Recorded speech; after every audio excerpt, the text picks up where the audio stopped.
influencer nih cuman Ya. posting aja nih kayaknya kayaknya hari-hari kayaknya masa sih Andovi. Tapi sekarang yang dulu dianggap aneh, sekarang kita tuh keren, kita tuh mainstream.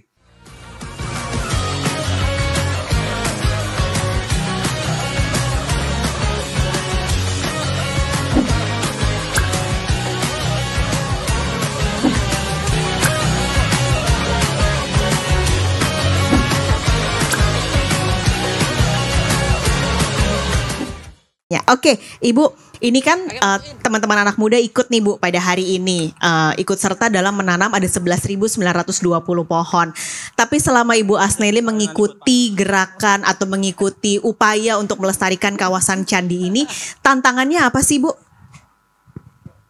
Baik, terima kasih ya. Berbicara tentang pelestarian lingkungan, mungkin yang paling berat itu kan sarana prasarananya, artinya bukan bibitnya, bukan cangkulnya, bukan lobangnya, tidak. Bagaimana menggerakkan masyarakat sekitarnya untuk ikut bersama-sama dan menjadikan itu sebagai gaya hidup atau kecintaan mereka. Jadi menanam pohon bukan karena ada insentif ekonominya, tapi karena memang mereka merasa bahwa pohon ini berguna untuk mereka sekarang dan untuk anak cucu mereka nantinya. Jadi itu yang paling berat, menggerakkan masyarakat. Ada Andovi dan Abex di sini yang sebenarnya juga udah ikut gabung di acara-acara Siap Darling ini kan ya, udah banyak banget. Jadi ini yang ketiga kalinya. Betul. Pertanyaannya kadang tuh kita suka bilang influencer nih cuman posting aja nih kayaknya kayaknya hari-hari kayaknya masa sih Andovi cinta lingkungan. Apa yang dilakukan di hidup hari-hari Andovi dan untuk menyebarkan awareness itu juga ke teman-teman? Oke, pertama sebelum itu selamat siang semuanya Darling Squad. Oke, pertama gue mau cek ombak dulu ke saling kenal ya. Nama gue Andovida Lopez, umur 29 tahun. Tapi intinya ya gue sangat berterima kasih di sini. Gue ke Jambi, gue juga kaget. Gue juga baru tahu. Dan gak apa-apa guys, kalau fakta bahwa kalian juga baru tahu dan kalian itu sebenarnya gak apa-apa. Yang penting ada niat untuk belajar dan cari tahu lebih. Dan gue sukanya dengan Siap Darling ini, dengan Darling Squad, dengan program nanam pohon, nanam melati dan nanam segalanya di sini. Kita juga selain dengan lingkungan, sama kayak Abex tadi, kita juga belajar tentang situs bersejarah. Nah indahnya kita menggabungkan antara sejarah dan lingkungan ya, ini perfect banget. Dan kebetulan juga situs ini bukan cuma situs biasa, tapi perguruan tinggi. Salah satu perguruan tinggi paling tua kalau nggak di dunia di Indonesia. Di mana seluruh dunia belajar di sini. Dan tadi aja again gue juga baru belajar dari Pak Agus tadi. Filsafat terima kasih itu dari sini. Gue punya bisnis cafe di mana gue menerapkan prinsip-prinsip ramah lingkungan di prinsip cafe gue. Apakah itu jauh lebih mahal? Iya. Apa itu COG saya jadi lebih tinggi? Ini sangat-sangat teknis ya. Iya. Apakah jatuhnya secara profit lebih rugi? Iya. Tapi gue menerapkan prinsip-prinsip ramah lingkungan di bisnis-bisnis gue. Tapi sekarang yang dulu dianggap aneh, sekarang kita tuh keren, kita tuh mainstream. Selain dampak yang kita tahu, bagus lingkungan, bagus semua. Eksternal kan kita tahu lah bagusnya, gak usah gue dampak ke diri kalian sendiri juga keren. Do it for yourself. Lama-lama ketika lu melakukan sesuatu untuk diri kalian sendiri, efeknya akan kerasa ke orang lain sekitar kalian. Terima kasih. Thank you Andovi. Ini semangat banget ya, karena semoga energinya juga bisa menyebar sampai kalian nanti dan ke teman-teman kalian tentunya. Nah karena udah ada Pak Agus, saya boleh undang Pak Agus. Pak Agus, boleh kita ngobrol-ngobrol Pak sebentar. Kita ngobrolin lagi Pak Agus, boleh satu pertanyaan Pak. Ini kan tadi udah banyak cerita, ternyata saya jujur Pak waktu datang ke sini pertama kali, mana candinya? Karena di kepala saya candi itu ya Prambanan dan Borobudur. Oh ternyata ini candinya. Dan semakin dikulik, ternyata dalam-dalamnya semakin luar biasa cerita di balik candi ini. Pertanyaannya Pak, untuk apa ya Pak, kita memanfaatkan area sini, lingkungannya, sejarahnya, budayanya, dan tentunya untuk menjaga keanekaragaman yang ada di sini, bagaimana Pak upayanya? Yang pertama, ini kan komitmen kita melestarikan kawasan Cagar Budaya Nasional Muara Jambi ini, bahwa cagar budaya ini berdiri di atas lingkungan, nggak bisa lepas dari lingkungannya, ya. Oleh karena itu lingkungan ini juga harus dijaga, baik hayati maupun non hayati. Non hayatinya banyak, ya. Tidak hanya membangun candi seperti ini, tapi dulu orang-orang juga pendahulu kita juga membangun kolam, danau, ya. Kemudian saluran-saluran air, ya. Tujuannya apa? Yang untuk memenuhi kebutuhan hidup sehari-hari. Di sini dulu ribuan orang. Dia butuh minum, butuh mandi, butuh transportasi dari bangunan satu dengan yang lain karena transportasinya pakai jalur air. Nah, kemudian juga hayatinya juga gitu, keanekaragaman hayati bahwa di dalam ajaran pendahulu kita itu kan ada doanya, semoga semua makhluk berbahagia. Ya, nah iya, ini yang menjadi pegangan bahwa apa yang di alam kita ini tidak sembarangan kita ambil, tapi kita harus bijak, ya. Satu pohon bambu itu punya nilai budaya yang luar biasa. Oleh karena itu kita tidak mudah kemudian menghilangkan begitu saja. Karena ada kaitannya dengan kehidupan sosial budaya masyarakat di sini. Nah, upaya yang dilakukan kemarin kita ada yang namanya upacara adat ya. 4 lawang sejarangan. Jadi 4 desa di lahan inti ini berkomitmen bareng-bareng secara adat untuk melestarikan cagar budaya dan ekosistem yang ada di sini. Jadi itu juga makanya kemarin komitmennya adalah 4 desa ini adalah penjaga dari alam lingkungan cagar budaya. Iya. Bu Asneli, ini kan sebenarnya PR-nya banyak ya Bu ya tentunya untuk menjaga kelestarian ini. Yang kan kita nggak bisa sendiri Bu tadi motonya. Nggak hanya teman-teman dari mahasiswa, nggak hanya dari Pemda, nggak hanya mungkin Andovi dan Abex yang udah ikut serta. Tapi sinergi dan kolaborasi apa lagi sih Bu yang sudah dilakukan dan mungkin nanti akan dilakukan?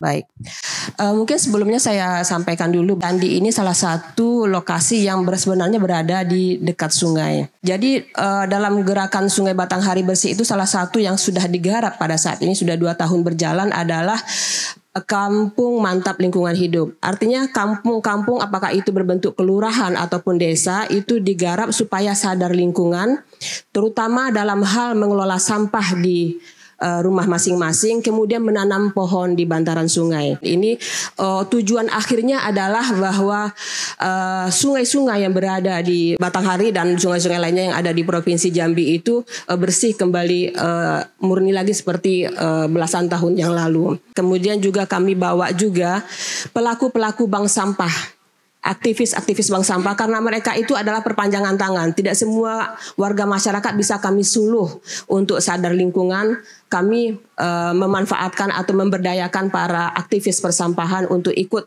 langsung terjun ke masyarakat untuk membangkitkan gerakan sadar lingkungan ini, terutama dalam hal kebersihan dan menanam pohon di bantaran sungai. Seperti itu kira-kira. Jadi memang semua udah diajak ya Bu ya. Sudah. Apalagi mereka yang memang dekat sekali hidupnya dengan lingkungan. Tadi salah satunya di sungai. Nih, oke. Terima kasih Ibu. Ini boleh pertanyaan? Oh, kesempatan nih. Belum pertanyaan, status. Wah, silakan.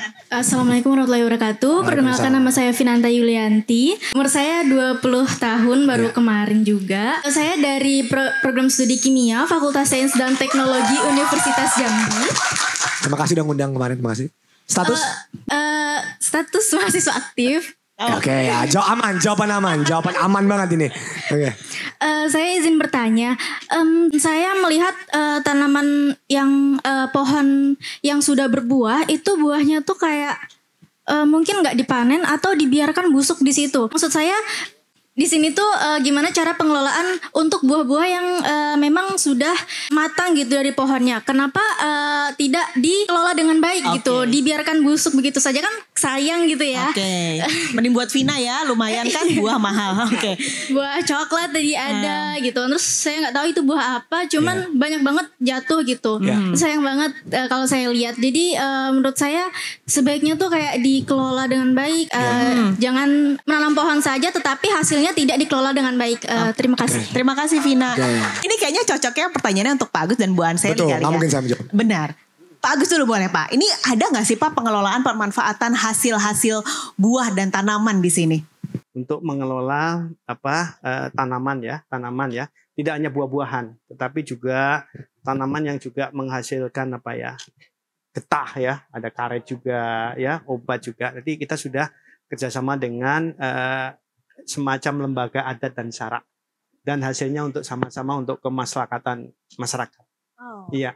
Masyarakat sekitar sini. Nah, jadi mungkin ada 1-2 yang tadi Vina lihat kok ada yang jatuh tidak dimanfaatkan. Ya, saking banyaknya. Iya, benar-benar. Ini tugasnya mahasiswa, bagaimana membuat nilai tambah buah yang belum termanfaatkan. Saking banyaknya kalau kita pengetahuannya terbatas, misalkan nangka banyak sekali. Kalau sudah dicukup dimakan, kita mau diapakan? Nah, kita masih butuh keterbatasan. Inilah tugasnya adik-adik mahasiswa. Berpikir penelitian gimana nanti bisa menambah nilai tambah. Tugas kalian ya. Oke. Tak tunggu loh ya. Ditunggu. Oke. Bu Anseli mungkin ada tambahan, Bu? Ya baik. Jadi ini saya juga melihat mengamati di candi ini banyak sekali pohon-pohon besar ya. Dan pasti secara berkala ada kegiatan cutting atau pruning ya, namanya pemangkasan tanaman, dan itu adalah potensi biomasa yang tinggi ya. Ada beberapa alasan kenapa tidak dipanen ya. Karena harganya jatuh pada saat itu biasanya. Kalau misalnya coklat harganya jatuh pada saat itu. Jadi keinginan petani udahlah daripada dikumpul-kumpul keringatnya berapa, air minumnya berapa, jadi mereka biarkan saja. Tapi saya kembali kepada untuk keasrian ya candi ini, saya mungkin menyarankan kepada masyarakat di sekitar sini, tanaman-tanaman mereka yang pohonnya terlalu besar ataupun sudah cabangnya sudah tidak cantik lagi, mungkin perlu ditata ulang, dipruning, dipotong ya. Kemudian saya juga menyarankan bahwa di sini ada TPS 3R. Mungkin adik-adik di sini mungkin belum ada yang tahu TPS 3R itu. TPS 3R itu tempat pengelolaan sampah reduce, reuse, recycle. Jadi di situ bisa biomasa itu daripada dia menjadi sampah lingkungan, itu bisa kita kelola lagi menjadi pupuk organik, pupuk kompos. Jadi beberapa desa satu TPS 3R-nya itu supaya kecantikan area candi ini menjadi lebih terjaga ya. Artinya pohon-pohon tidak dibiarkan tumbuh tidak rapi. Kemudian juga yang terbuang itu, yang paling penting yang terbuang itu yang sudah menutupi got-got misalnya, itu bisa diambil dan diolah di TPS 3R menjadi pupuk organik dan dikembalikan ke alam. Jadi konsep zero waste jalan di sini gitu mungkin saran saya. Siang semuanya. Siang. Perkenalkan, nama saya Alfadiansyah. Dipanggilnya? Dari panggilan Panji, Bang. Dari Universitas Jambi, Fakultas Sains dan Teknologi, program studi Teknik Pertambangan, Bang. Wah. Umur dan status? Umur 23 tahun, status jomblo fisabilillah, Bang. Oke, Langsung silakan. ke pertanyaan. Ya, boleh silakan. Ya. Menanyakan mengenai pembuatan konten kepada Abang. Siap. Gimana terkadang kita membuat konten itu hanya seminggu sekali atau sebulan sekali. Gimana tips dari Abang supaya kita konsisten dan tetap berkomitmen setiap hari membuat konten sehingga terus menginspirasi banyak orang. Kemudian untuk pertanyaan kedua kepada Bapak dan Ibu dari pihak pemerintah, sebagai pemuda kami merasa harus dilibatkan atau menjadi perpanjangan tangan terutama dalam pelestarian budaya atau cagar budaya ini. Dan apakah dari pihak pemerintah ada pembinaan mengenai pembuatan konten kepada anak-anak muda ini, dan kami berpikir kami bertanggung jawab untuk perpanjangan tangan melestarikan, tapi harus dibina agar konten yang kami buat itu efektif dan efisien. Mungkin itu saja. Terima kasih. Wassalamualaikum warahmatullahi wabarakatuh. Thank you, Panji. Banyak orang di dunia ini membuat konten. Kenapa orang nggak bisa konsisten? Adalah pertama, mereka nggak tahu mereka tuh sebenarnya mau buat apa, karena mereka tidak mengenal tujuan mereka membuat konten dan jati diri mereka apa. Kalau tujuan dan itu lu clear, konsistensi akan selalu mengalahkan motivasi. Tapi konsistensi akan terdapat kalau lu cinta apa yang lu lakukan. Gue sama Kak Jo di tahun 2011 bikin Skinny News 24, gue sama Kak Jo bikin konten yang gue sama Kak Jo suka lakukan. Itu kuncinya. Tapi yang akan membuat lu konsisten itu apa yang lu benar-benar suka dan cinta lakukan. Karena jujur aja, tanpa bikin konten lu akan tetap melakukan itu. Tapi yang gue belajar dari bertahun-tahun membuat konten, apa yang membuat lu konsisten, itu bukan cuma aduh gue lagi ini. Apa sih jati diri lu? Apa yang lu suka lakukan? Nah itu dicari. Tapi mulai sekarang dicari.